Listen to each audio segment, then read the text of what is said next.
Kedatangan vaksin produksi Sinovac dari Tiongkok membangkitkan harapan masyarakat Indonesia. Hal ini merupakan langkah awal dari pemerintah untuk meningkatkan imunitas masyarakat, terutama untuk melewati pandemi COVID-19. Serangan COVID-19 telah memengaruhi berbagai aspek, terutama sosial dan ekonomi. Kondisi ini membuat pemerintah aktif dalam mencari solusi agar efek COVID-19 dapat diredam. Program vaksinasi nasional menjadi target utama yang terus dikejar. Oleh karena itu, kedatangan vaksin menjadi harapan bagi masyarakat Indonesia untuk bangkit dari pandemi.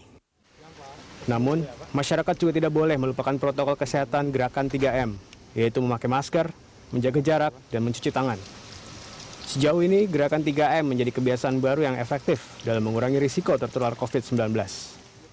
3M harus menjadi kebiasaan positif yang harus terus dilanjutkan walaupun program vaksinasi sudah berjalan. Kombinasi antara vaksinasi dan gerakan 3M dapat mempercepat proses pemulihan Indonesia dari masa pandemi serta menguatkan status Indonesia sehat. Tim Liputan Berita 1. Pemirsa, vaksinasi menjadi harapan untuk melewati pandemi COVID-19. Tetapi vaksinasi akan bisa lebih optimal jika ditunjang dengan kebiasaan yang positif untuk menjaga kesehatan. Selama pandemi, Indonesia terus menegakkan protokol kesehatan dan menggalakkan gerakan 3M. Kebiasaan tersebut menjadi sebuah kebiasaan positif yang dinilai harus terus dilanjutkan agar kesehatan masyarakat bisa tetap terjaga. Dan untuk membahasnya, kami sudah terhubung dengan pakar medis Satgas Penanganan COVID-19 yang juga merupakan dokter spesialis paru Dr. Erlina Burhan dan ahli epidemiologi Fakultas Kesehatan Masyarakat Universitas Indonesia, Bapak Syahrizal Syarif. Kita sapa dulu kedua narasumber kita. Selamat siang, Bu Erlina. Selamat siang. Terima kasih sudah bergabung bersama kami, Bu. Dan selanjutnya kita sapa Pak Syahrizal Syarif. Selamat siang, Pak. Ya, selamat siang, Mbak Anggita. Iya, terima kasih sudah bergabung saat ini dalam Lunch Talk. Saat ini kita ke Bu Erlina terlebih dahulu. Ibu Erlina, saat ini Indonesia sedang dalam progres untuk menggunakan 6 jenis vaksin di Indonesia dengan 2 tipe yang berbeda, yaitu vaksin dengan jenis mRNA dan juga vaksin dari virus yang dilemahkan. Sebenarnya dari sisi efektivitas lalu dari sisi keamanan, yang mana yang paling efektif? Iya, dari ke-6 vaksin itu kan beberapa produk sudah mendeklar efektivitasnya. Seperti Pfizer mengatakan efektivitas vaksin mereka adalah di atas 90%. Moderna juga mengatakan efektivitasnya sekitar 94%. Sementara Sinovac yang sekarang sedang diteliti dan selesai bulan ini di Bandung oleh Bio Farma dan teman-teman dari Unpad, itu belum kita dapatkan hasil, artinya efektivitasnya berapa persen. Ya, tetapi saya mendengar berita bahwa Sinopharm yang merupakan sama jenisnya dengan Sinovac ini sekitar 87%. Jadi menurut saya dengan nilai 80% ke atas itu cukup efektif. Baik. Untuk vaksin Sinovac yang saat ini sudah tiba di Indonesia, kalau saya tidak salah sekitar 1,2 juta dosis vaksin ya, Bu. Ini sebenarnya belum bisa dinilai lah apakah ini memang aman untuk segera dilakukan proses vaksinasi pada Januari tahun depan nanti. Jadi begini, bahwa pemerintah melakukan impor itu silakan saja, karena itu barangkali dalam rangka persiapan.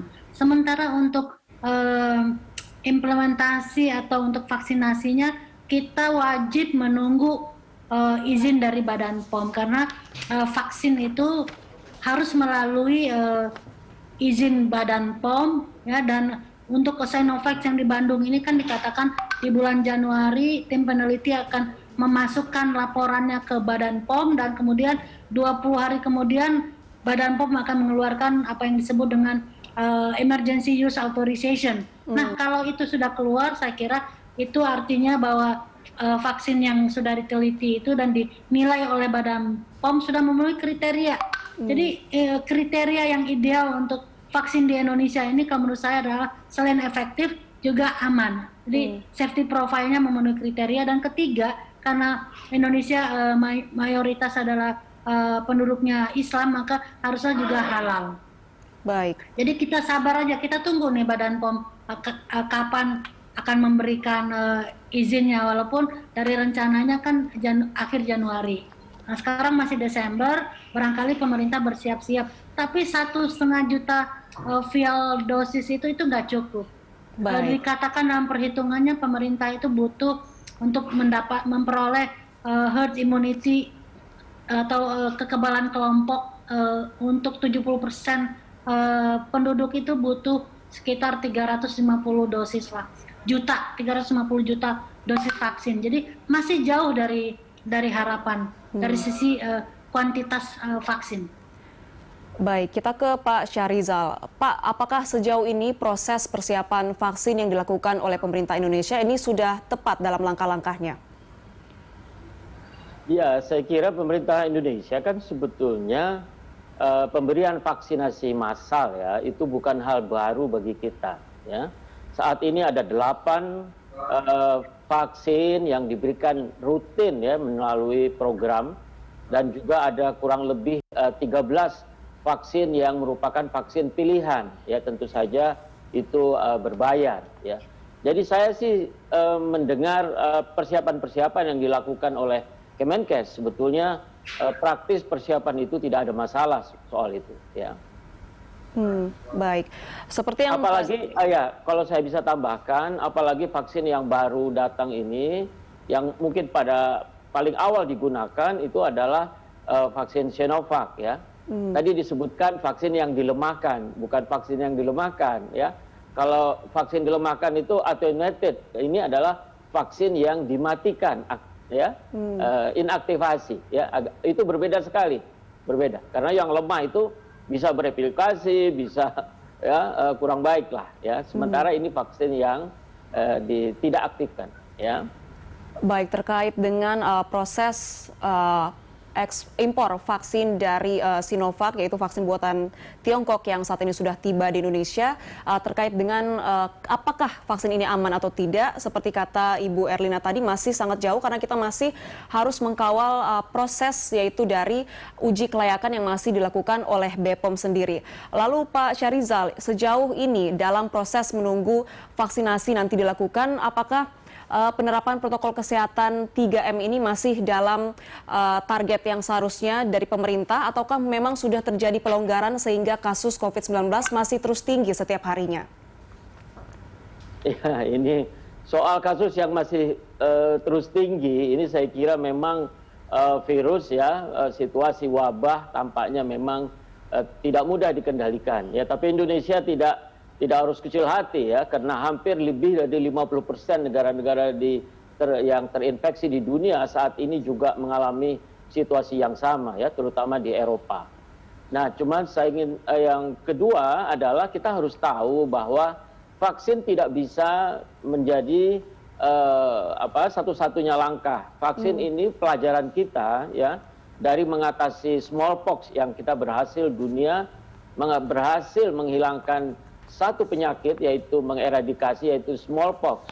Itu dibutuhkan memang cukup panjang ya, hampir 170 tahun. Dan itu tidak hanya vaksin, tapi vaksin, kepemimpinan, tracing, tentu saja dalam COVID-19 ini 3M akan terus. Apalagi kedatangan maupun pemberian vaksinasi ini secara bertahap ya. Nah, yang ketiga yang penting juga adalah harus diingat vaksin efikasi yang dari produsen yang keluar di uji klinis 3 itu adalah vaksin efikasi namanya ya. Itu adalah vaksin di dalam uji klinis. Tapi nanti apakah benar-benar ketika divaksinasi di lapangan memberikan perlindungan pada 90%? Belum tentu, karena ada proses yang namanya cold chain. Nah, cold chain ini ada rantai dingin, vaksin dibawa sampai ke masyarakat dan disuntikan. Bisa jadi terjadi kerusakan dan sebagainya ya.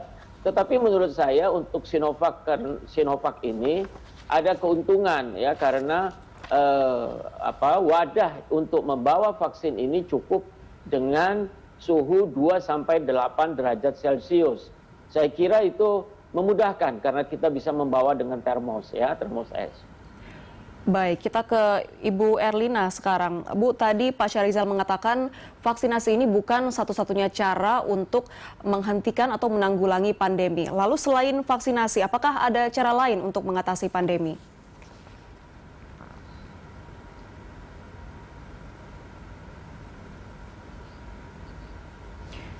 Ya, Ibu Erlina. Terkait dengan pernyataan Pak Syahrizal tadi yang mengatakan bahwa vaksinasi ini bukan satu-satunya cara, apakah ada cara lain untuk mengatasi pandemi? Ya betul, saya ingin menggarisbawahi lagi bahwa vaksinasi ini tidak menggugurkan kewajiban masyarakat untuk menjalankan protokol kesehatan. Jadi 3M itu harus tetap dilaksanakan. Demikian juga kewajiban pemerintah untuk melakukan 3T. Tracing, testing, dan treatment. Jadi 3T, 3M ini tidak akan ditinggalkan. Karena apa? Memang kita sangat berharap dari vaksin ini, tapi kan ini penyakitnya baru, selalu ada update, berubah-ubah. Kemudian vaksinnya juga baru. Bahkan kita tidak tahu pasti ini vaksin ini durasi proteksinya sebetulnya berapa lama. Apakah seperti influenza 1 tahun atau bisa seperti penyakit lainnya yang bisa lebih lama lagi durasi proteksinya, ini kita belum tahu. Oleh sebab itu, karena ada ketidakpastian di sini, maka protokol kesehatan penting tetap dilaksanakan. Jangan lupa, jangan abai. Baik 3M yang dilaksanakan oleh individu dan masyarakat, juga 3T yang harus tetap diimplementasikan oleh pemerintah. Dan prevention itu juga bukan saja untuk perilaku 3M, tapi juga meningkatkan imunitas tubuh. Dengan itu tadi, makan yang bergizi, istirahat yang cukup, jangan merokok, jangan stres, dan lain sebagainya. Baik, artinya vaksinasi ini bisa dikatakan bukan primary prevention ya Bu dalam menanggulangi wabah COVID-19? Belum bisa kita menyatakan itu karena semua serba baru. Baik. Dan artinya perkembangan itu terus berlangsung. Jadi ini kita masih banyak belajar nih tentang COVID. Banyak yang tidak kita ketahui. Hanya sedikit yang kita ketahui tentang COVID ini. Baik, masih banyak yang perlu kita pelajari ya Bu dari perkembangan pandemi COVID-19 ini. Kita akan melanjutkan pembicaraan kita selanjutnya. Usai jeda, tetaplah bersama kami.